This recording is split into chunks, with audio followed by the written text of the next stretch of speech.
Guys, in today's video, I'm going to teach you how to open a remote control car. These are very popular. So today, I'm going to teach you how to open one of these. Okay, here's the box. And inside it, you can see the remote and you can see the car. Now, how to open it? First, you gotta keep it on a clean table and then open it.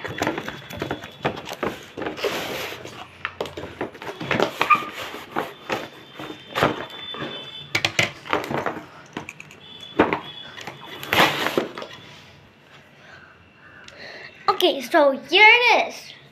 First, you have to keep the car down and then put the batteries in the remote. Clearly, I got it yesterday. If you just got it, then tell your parents to put it in for you. So, now to switch it on.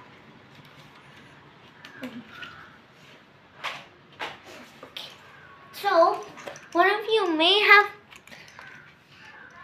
buttons. I have buttons. And maybe you some have switches. If you have buttons, just press it. If you have switches, just flip them. Okay, here's how it works. Okay, so here it is. The car outside the box.